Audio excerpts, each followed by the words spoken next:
이번 주 탑3 첫 번째 키워드 끝냈고요. 이제 두 번째 키워드로 가보겠습니다. 네, 두 번째 키워드는 4월 선고입니다.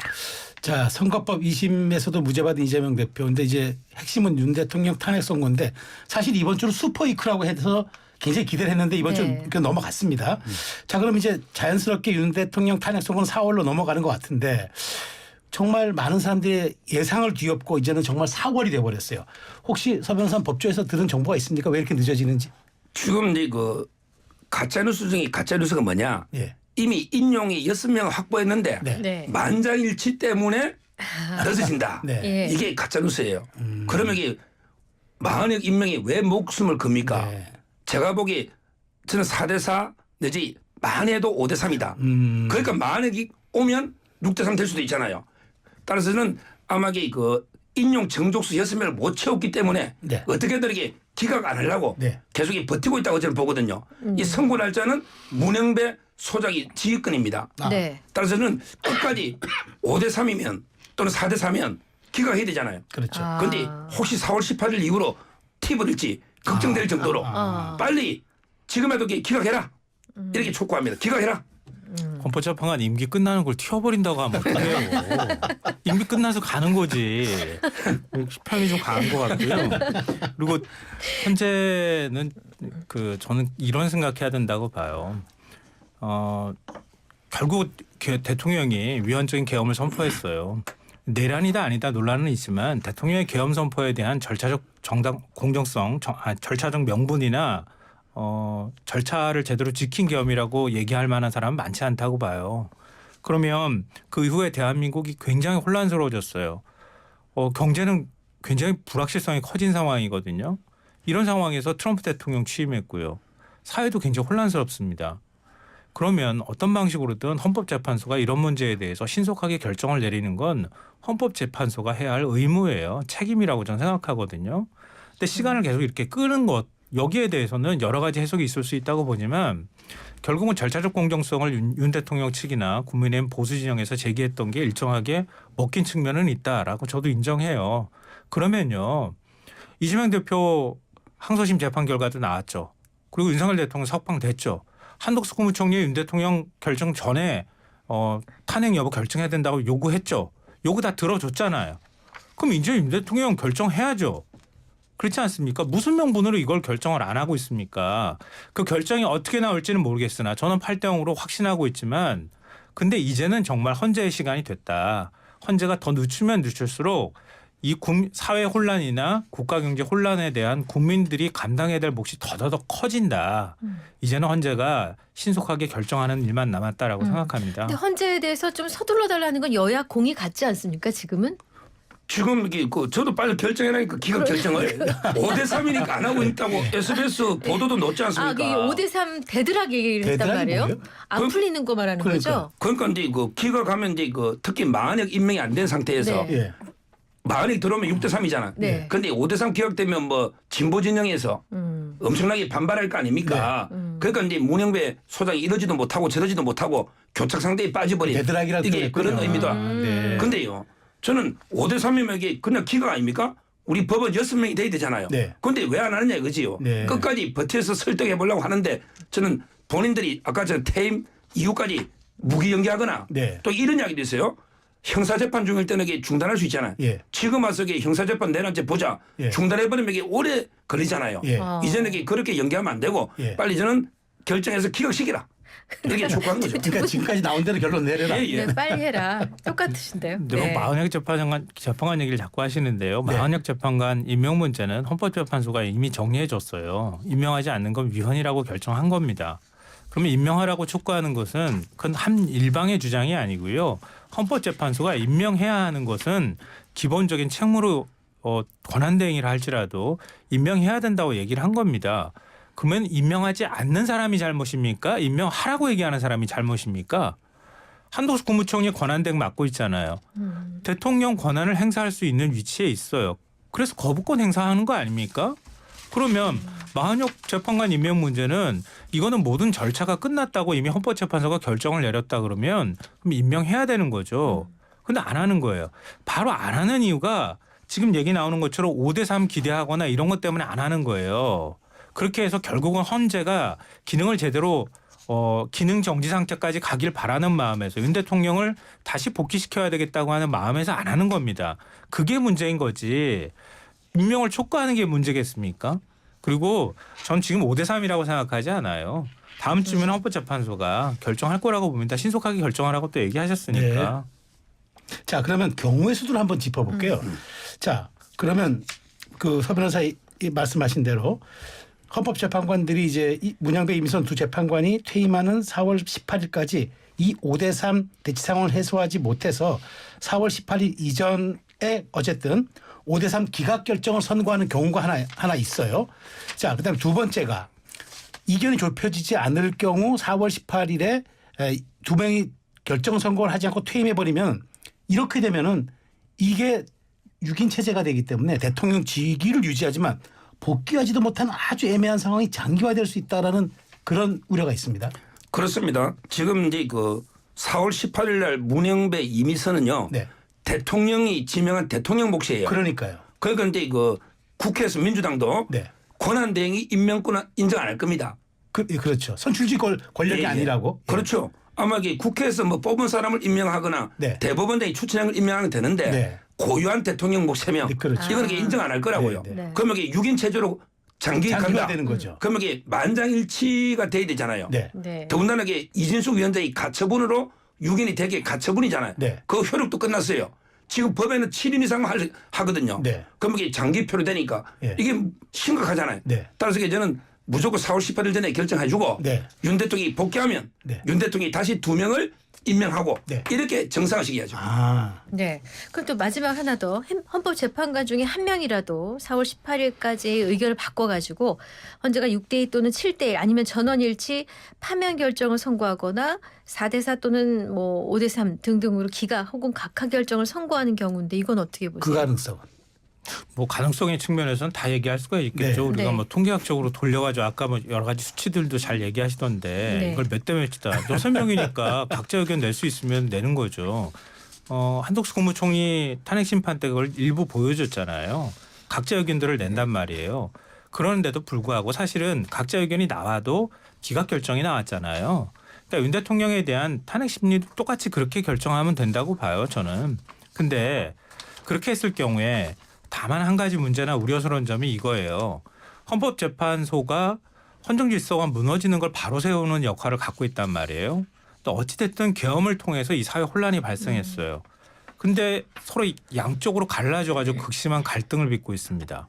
근데 헌법재판소가 결정을 내리는데 재판관들이 각자 의견 내고 맙시다. 이렇게 해버렸을 경우에 그 의견들이 여러 가지로 갈리고 해석할 여지를 만들어내면 사회 혼란을 정리하는 작업을 하는 게 아니라 헌법재판소가 오히려 부추기게 되는 거라는 거예요. 그렇기 때문에 헌법재판소가 박근혜 전 대통령 때도 8대0 결정을 한 겁니다. 거기 또 이견이 없었겠어요. 이견이 있었던 거거든요. 근데 이번에도 역시 마찬가지일 거예요. 가급적이면은 만장일치 결정을 내리려고 노력할 겁니다. 그게 헌법재판소가 사회 혼란을 수습하는 과정이기도 하거든요.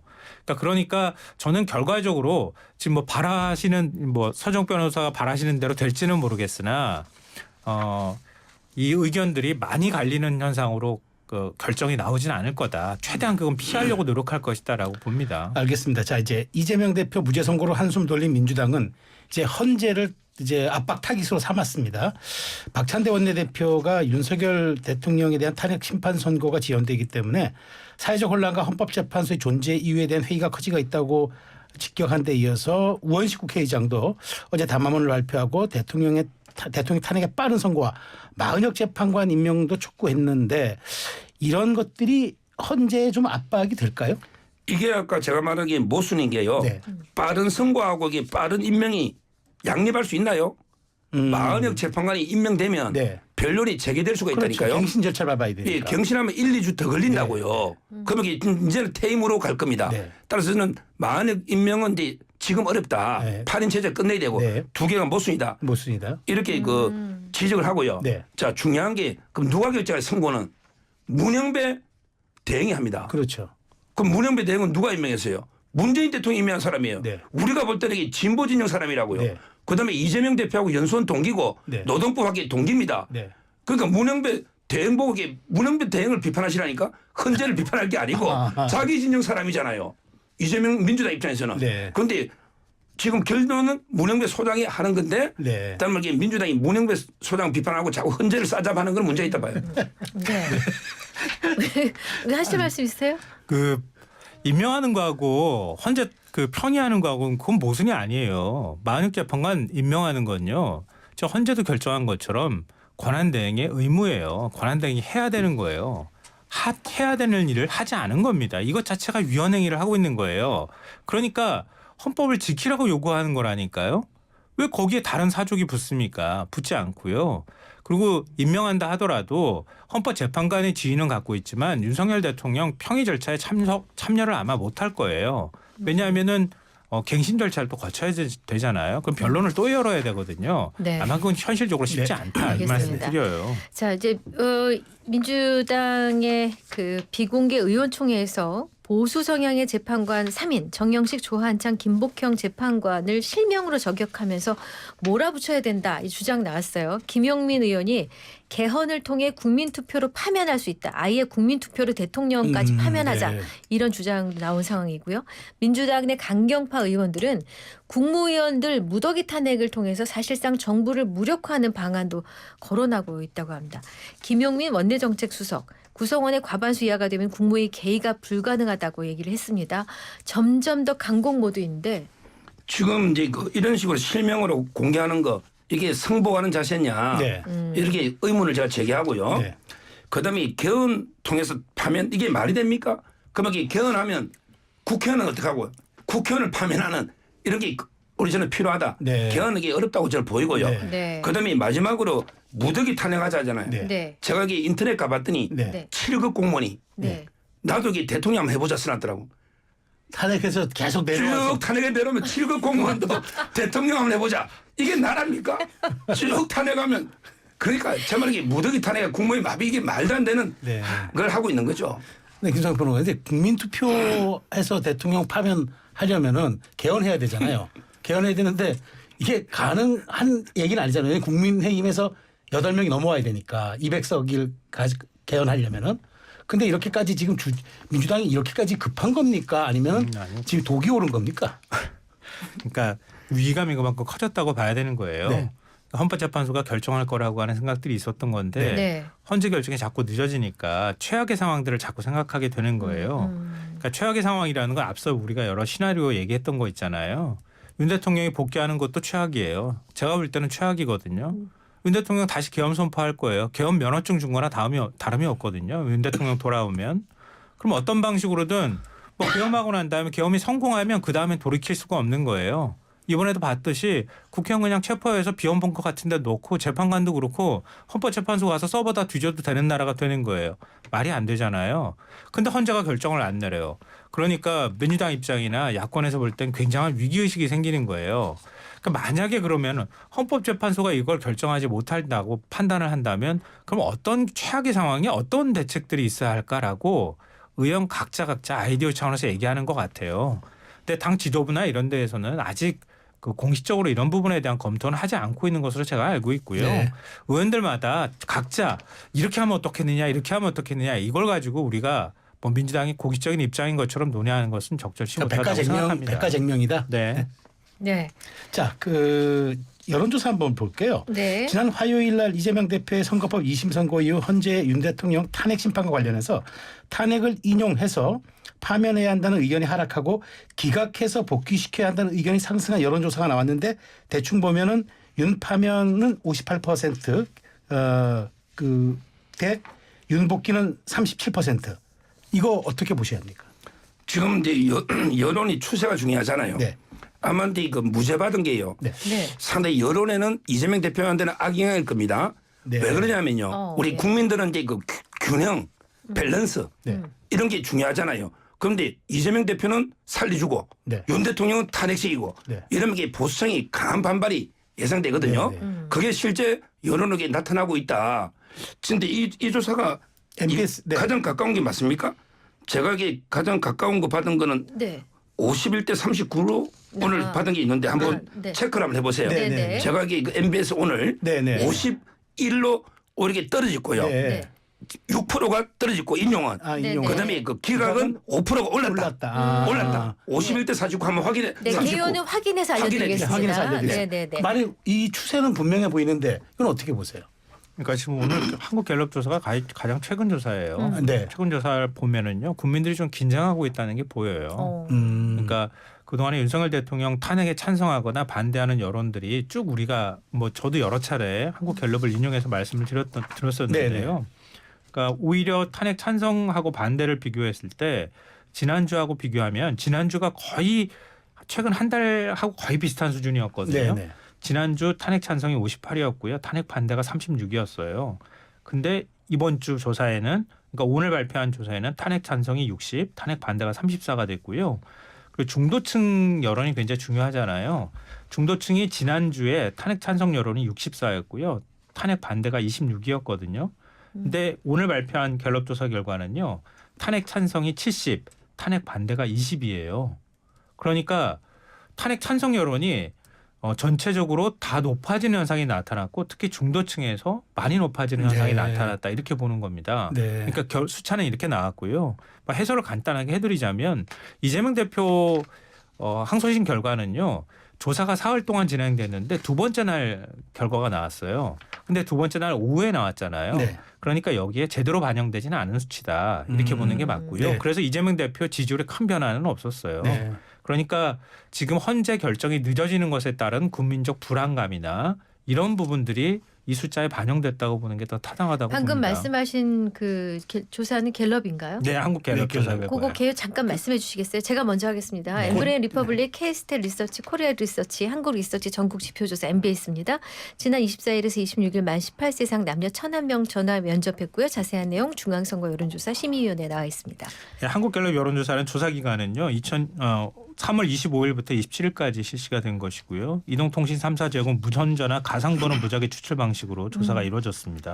전화 조사는 인터뷰였고요. 전국에 만 18세 이상 1,000명을 대상으로 조사를 했고요. 네. 표본 오차는 플러스 마이너스 그것까지 안 하셔도 3.1%의 네. 95% 신뢰 네. 수준을 가지고 있습니다. 아, 네, 제가 네. 정정하면요. 예. 이게 정확히 질문이 두 개인데요. 네. 네. 탄핵을 이게 인용해야 된다, 네. 기각해야 된다. 요거는 이게 맞아요. 58, 37이. 네, 맞는데 근데 전망 탄핵이 인용될 거냐, 기각될 거냐. 탄핵 심판 전망에 대해서는요. 네. 아까 제가 말한 게 51대 39.